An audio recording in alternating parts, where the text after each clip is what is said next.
I'm Guy Mackenzie, and here I am backstage at the Prince's Theatre in Torquay, and I'm absolutely delighted to say that I've got a very young-looking Mike Berry sitting next to me. Oh, you say that to good all to the see girls. you again. Good to see you again, Mike. You too, Guy.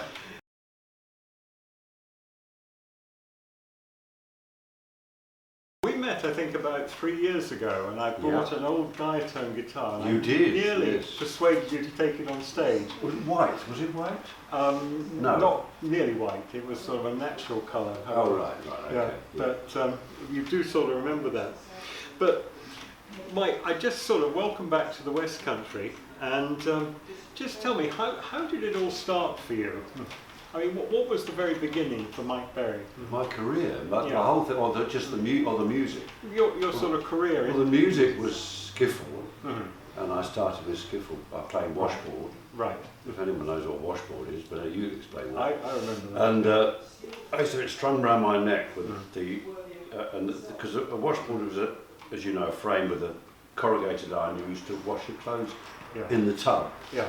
So I had two legs, and I would stick the legs on my hips, and the thing was there, and I would be rattling away because I would sing without a mic, so you could hardly hear me with all this noise underneath. Yeah. So I used to play quieter and quieter so you could hear me singing. Yeah. And that was the skiffle group. We were with the Rebels, with Peter Chilks and Terry Liddington and Ray, man I can't remember. Anyway, so from there, through this guy, Mick Tamplin, I think his name was, I can't remember his name, I was introduced to this little band who were just a bunch of guys wanted to play, and we got a record deal with Joe Meek because we made a demo in Wandsworth in this bloke's front room, this John Hawkins, who used to be he was a studio engineer, but he had a setup in his house, and we made a demo of Please Don't Tease, Cliff, Bebop Alula, Gene Vincent, Dream Lover, Bobby Darin, and Peggy Sue Got Married, Buddy Holly. And anyway, we got an acetate of this, and so the guy I was working with, who told me where the studio was, also was playing with a guy he told about me and said, this guy's pretty good, you should come and see him. And this other guy, Peter Raymond, he used to be called, his name was Yakwanandi, and he used to be called Yak. And the skiffle group he had was the Yakkers. Okay. Anyway, he heard, through this guy I worked with, Alan, he got the acetate to Pete Raymond, who knew where Joe Meek was, and he also knew how to get hold of Jack Good, who at that time we were not worthy. He was god of all he surveyed, because he had TV. Yeah. And I went to see Jack Good first. Yeah. And Jack Good said to me, because he'd heard the demo, and he was, before I even got there, he was going to sign me. And I got there, and because I was so naive, he said, right, we've got this song for you called Not Guilty. He said, you'll be in the studio next Tuesday, and this song's written by Johnny Worth, who's writing Adam Faith hits, and you're going to be the next Adam Faith. And I thought, oh, all right, because I expected to become a star. Yeah. I thought I was so good, such a good singer, I expected to be famous. It won't take long, because I believed all the silly films they made about him. But it didn't take long, in fact, did it? Well, it took longer than it should have, because instead of going with Jack Good, which in hindsight I think I should have, I then saw Joe Meek, and because Joe, and he was by this time in his little flat above the leather shop. Yeah. And when I saw Joe, he said, "Oh, I really like your voice." He said, "You're going to be my British Buddy Holly." He said. He said, "We're going to make this LP, because that were called LPs. And we're going to have a picture on the front, a ghostly picture of Buddy Holly, and you're going to be on the front and in front of Buddy Holly." And I love the idea of this. And he said, "You're going to be my Buddy Holly." Man, smart cherry. Anyway, no, he was eccentric, borderline genius, as they say. But the only other thing about his eccentricity, he also neglected to remember to pay you anything ever. I'm not bitter. Not at all. So anyway, I went up there with my nan, who was my guardian, because my mum and dad my dad was off, my mum was in America, And so I went with my nan as my guardian, and I signed with Joe as an under 21. And what year was that? Do you remember? That was, well, let's see. I was born in 1960? 60. Yeah, it would have been 1960, if not 59. Right. 59, 60. Yeah, 60 probably. And well, it tells you how long it took. I thought I'd be an overnight smasheroonie. Yeah. And with Jack Good, I'm pretty sure I would have been, but not with that song. Not Guilty came out with by Johnny DeLittle, and it didn't do anything. It was another Adam Faith thing, really. But anyway, having signed with Joe, unlike Jack Good, I'd have been on the TV the week after I'd made the record, more or less, if not the same week. With Joe, we made a record. One of the songs Peter Raymond had written, called Set Me Free, and I can't remember the other side. Anyway, that was sent to Decca. We made it with my little band. We were called Kenny Lord and the Statesmen at that point. Right, yes. And even though they were all Italian. And this tape was sent to Decca, and it wasn't very good. And they wrote back saying, we like the singer, but we don't like the song or the record. So we'd like him to cover this record, which is an American record, which won't be coming out over here. Will You Still Love Me Tomorrow by the Shirelles? Okay. Well, we know the rest of that, don't we? Yeah. And so Joe was furious with Decca. And anyway, he did it just because it meant I had a record deal.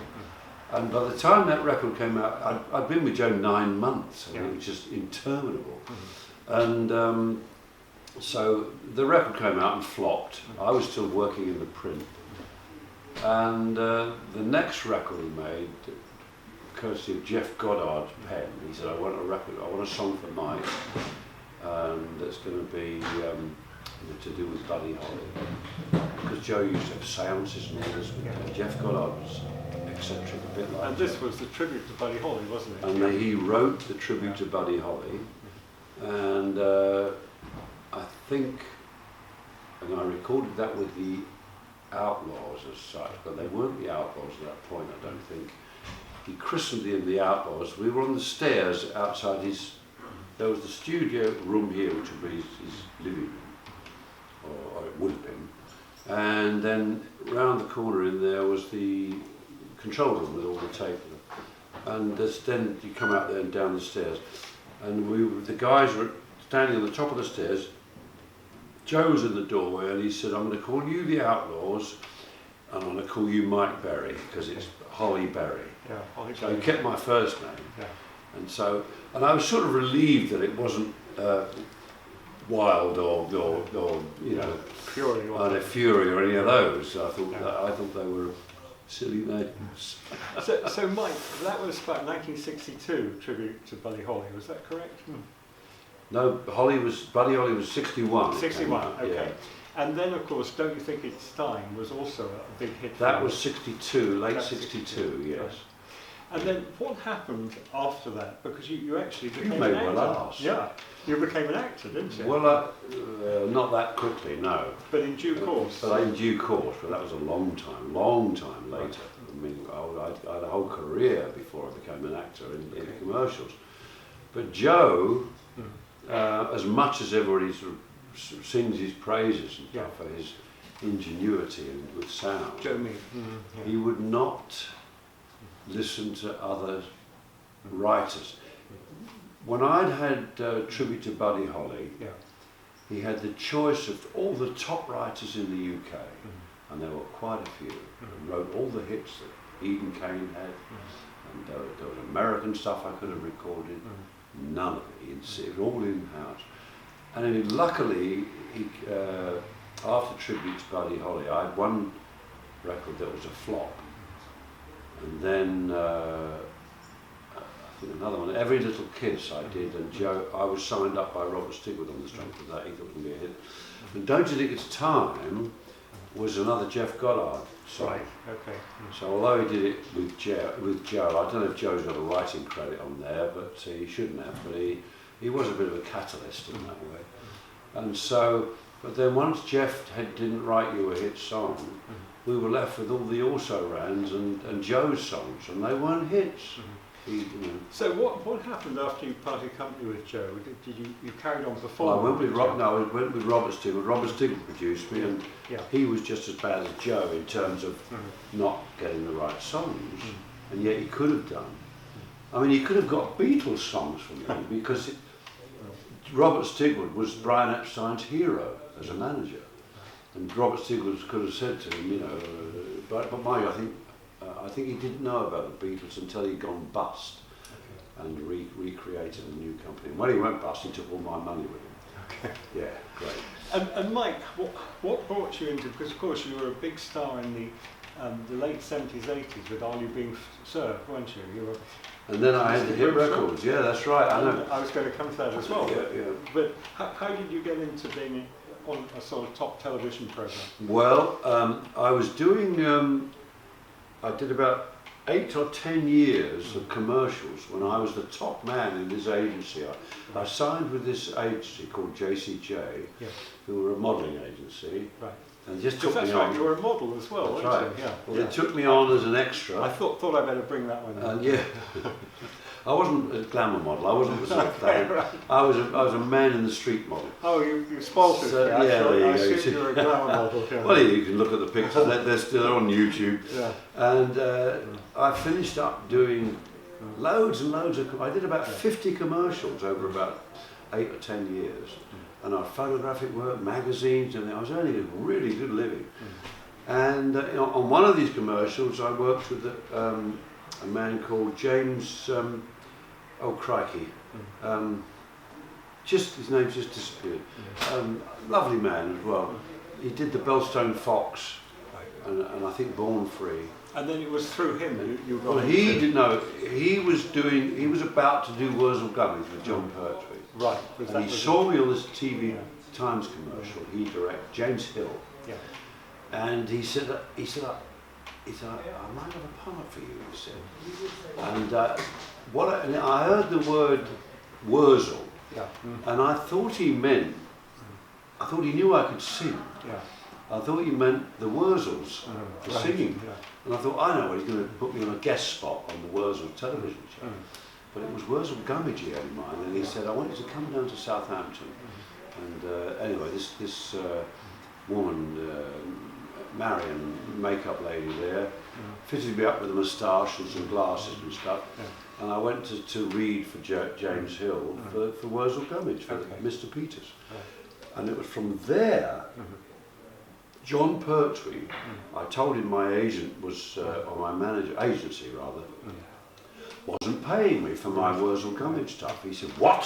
He said, get rid of him. He said, I'll have a word with Richard Stone. Yeah. Richard Stone was the biggest agent in London. He had Benny Hill, Frankie Howard, all these people, and acting and variety.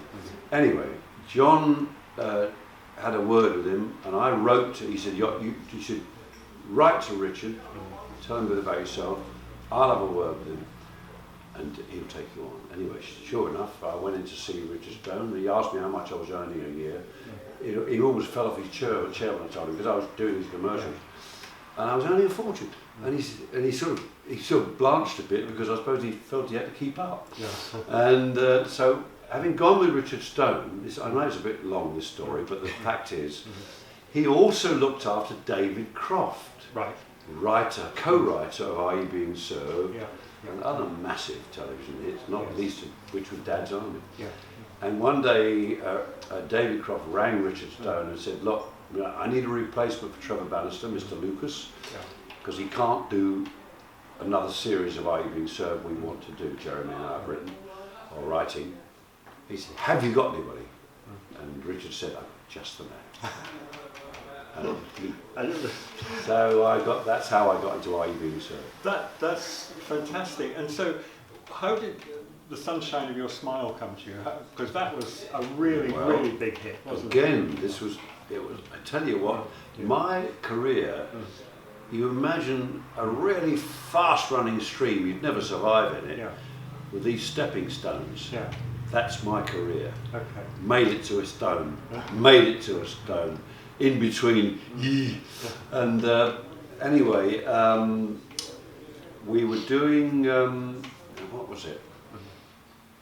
I had a recording, I had a couple of big hits in Europe, and I was recording with this guy for Polydor Records, and one day they said, look, you know, you need a hit, otherwise you're going to get the old Spanish Archer elbow. And I thought, ooh. Anyway, I thought, well, I'm going nowhere with this producer I've got. Mickey Dallon, his name is. And I had some success with Mickey, and I got on with him really well. But again, he never paid me, and we had all sorts of disputes about this, that, and the other. And we never had any more success. Never had any in England.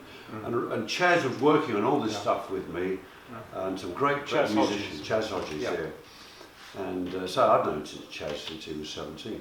Since the Outlaws.